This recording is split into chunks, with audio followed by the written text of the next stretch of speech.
करिश्मा कपूर के ex husband Sanjay Kapoor का आखिर निधन कैसे हुआ? क्या संजय कपूर का निधन किसी की साजिश थी या फिर सिर्फ एक बीमारी? क्या कार्डियक अरेस्ट की वजह से ही बिजनेसमैन का निधन हुआ या इसके पीछे किसी की चाल छिपी थी? इस बारे में एक बार फिर से सुर्खियां बन चुकी हैं और ये वजह है रानी कपूर, संजय कपूर की मां। संजय कपूर की मां रानी कपूर ने 12 जून के बाद 12 जून जिस दिन संजय कपूर का निधन हुआ था उसके तकरीबन 1 से 1.5 महीने के भीतर ये कहा है कि उनके बेटे का निधन आखिर कैसे हो सकता है। उनके इकलौते बेटे के निधन के पीछे साजिश की बू आ रही है, ऐसा उनका दावा है। उनका कहना है कि कार्डियक अरेस्ट अगर उनके बेटे को हुआ था तो औपचारिक रूप से कहा क्यों नहीं गया। रानी कपूर की माने तो उन्हें औपचारिक रूप से इस बारे में कोई जानकारी नहीं दी गई है, ना ही पोस्टमार्टम रिपोर्ट सौंपी गई है और केवल मीडिया के वर्जन्स ही उनके सामने आए हैं। रानी कपूर ने न केवल अपने इकलौते बेटे के निधन पर सवाल उठाए बल्कि ये भी कहा कि वित्तीय घोटाला भी किया जा रहा है, उनका हक उनसे छीना जा रहा है। जो संपत्ति है उसके बंटवारे को लेकर के, वसीयत को लेकर के कई सारे विवाद अब खड़े हो चुके हैं। 30,000 करोड़ रुपए की संपत्ति के मालिक थे संजय कपूर। उनकी जो कंपनी की संपत्ति है, जो उनका मार्केट कैप था कंपनी का, वो 30,000 करोड़ का था, जिसमें शेयर धारक भी मौजूद थे। लेकिन अगर निजी संपत्ति की बात करें तो 10,000 करोड़ रुपए से भी ज्यादा की संपत्ति संजय कपूर के पास थी। सवाल ये उठता है कि क्या इन संपत्ति का कुछ हिस्सा करिश्मा कपूर के बच्चों को मिलेगा? आखिर कैसे बंटवारा होगा, ये रिपोर्ट देखिए। संजय कपूर के निधन के बाद उनकी मां रानी कपूर ने हाल में ही एक ऐसा बयान दिया जिसकी वजह से संपत्ति विवाद गहराता जा रहा है। अब सवाल यहाँ ये है कि क्या संजय कपूर की संपत्ति में से करीना कपूर के बच्चों को कुछ हिस्सा मिल सकता है क्या? आज के इस रिपोर्ट में ये जानने की कोशिश करेंगे कि क्या संजय कपूर की संपत्ति में से क्या करीना कपूर, जो उनकी दूसरी पत्नी है जिसके साथ उनका तलाक हुआ, उनके बच्चों को क्या अपने पिता की संपत्ति का कोई हिस्सा मिलेगा? सभी के मन में ये सवाल है कि आखिर संपत्ति का बंटवारा कैसे होगा। तो इसका जवाब आज के इस रिपोर्ट में देने की कोशिश करेंगे, लेकिन उससे पहले ये जान लीजिए कि संजय कपूर की संपत्ति लगभग 10,000 करोड़ रुपए से ज़्यादा की है, उनकी निजी संपत्ति। साथ ही उनकी अगर कंपनी का जिक्र करें तो कंपनी का मार्केट कैप 30,000 करोड़ रुपए का है। अलग अलग शेयर धारकों के कारण ये कंपनी अलग अलग तरीके से बटी हुई है। अगर निजी संपत्ति की बात करें तो 10 करोड़ से भी ज़्यादा संजय कपूर संपत्ति के मालिक हैं, साथ ही 30,000 करोड़ रुपए की उनकी कंपनी है। अब जिक्र करते हैं कि आखिर इसमें से करिश्मा कपूर के बच्चों को कितना हिस्सा मिलेगा, आखिर कैसे होगा संपत्ति का बंटवारा। बताते चले कि संजय कपूर की वसीयत को लेकर फिलहाल कुछ भी स्पष्ट नहीं किया जा सकता है। किसको कितना मिलने वाला है, इस बारे में आधिकारिक कोई भी जानकारी सामने नहीं आई है। हालांकि जानकारों ने इस पर अपनी अलग अलग टिप्पणियां की हैं।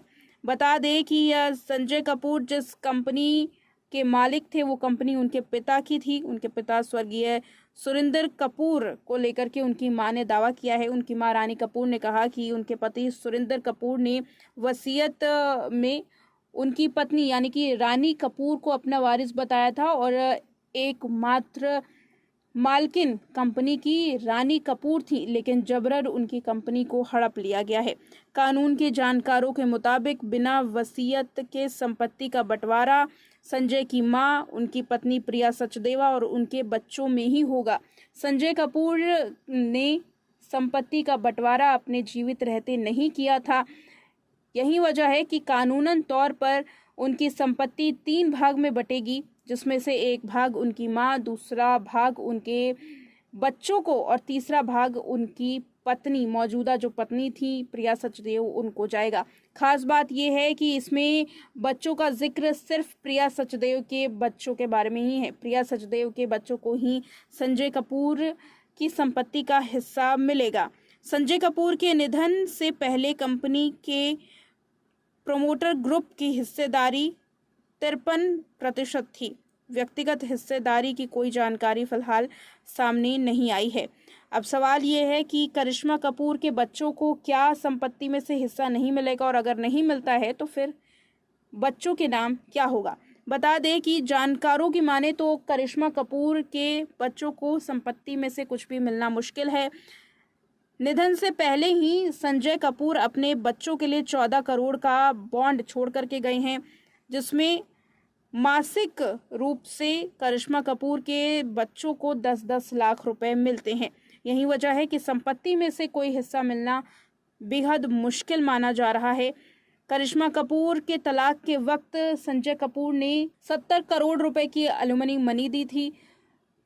यही वजह है कि अब उनके परिवार को कुछ भी नहीं मिलेगा। ये वाकई अपने आप में ही काफ़ी शॉकिंग जानकारी सामने आ रही है। कानून के जानकारों की माने तो करिश्मा कपूर के बच्चों को बॉन्ड की राशि जो हर महीने दी जाती थी वैसे ही मिलेगी, लेकिन संजय कपूर की निजी संपत्ति में से उनका कोई भी हिस्सा नहीं दिया जाएगा।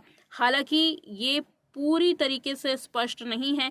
फिलहाल किसी भी रूप से वसीयत का बंटवारा नहीं किया गया। इस वसीयत के बंटवारे में बदलाव किए जा सकते हैं। आपने रिपोर्ट में देखा जिसमें कानून के जानकारों की माने तो कुछ इस तरह से संपत्ति का बंटवारा हो सकता है। हालांकि वसीयत के बंटवारे में अभी कोई भी स्पष्टीकरण नहीं है। दावा तो ये भी किया जा रहा है कि नियम के अनुसार करिश्मा कपूर के बच्चों को भी संपत्ति का हिस्सा मिलना चाहिए। ऐसे में आगे जाकर के ये जो वसीयत का मामला है जिसमें ये दावे किए गए कि करिश्मा कपूर के बच्चों को नहीं मिलेगी संपत्ति, ये बदला भी जा सकता है। इंतजार होगा वसीयत का, क्योंकि अब संजय कपूर का ये मामला जो है अब यहाँ तक सीमित नहीं रहने वाला है। इसमें सबसे ज़रूरी जो चीज़ है वो है प्रिया सचदेवा का बयान जो आना बाकी है। इसके अलावा कंपनी के बयान के बारे में बताएं तो कंपनी ने रानी कपूर के सभी दावों का न केवल खंडन किया है बल्कि उनकी बात मानने से भी इनकार कर दिया है। रानी कपूर के बारे में ये कहा गया है कंपनी की ओर से कि उनका कोई भी शेयर कंपनी में नहीं है। वहीं रानी कपूर ने कहा कि वो एक बड़े हिस्से की शेयर धारक है। तो अब देखना ये होगा कि एक बड़े हिस्से की शेयर होल्डर होने के बावजूद आखिर कंपनी इस बात को कैसे नकार रही है।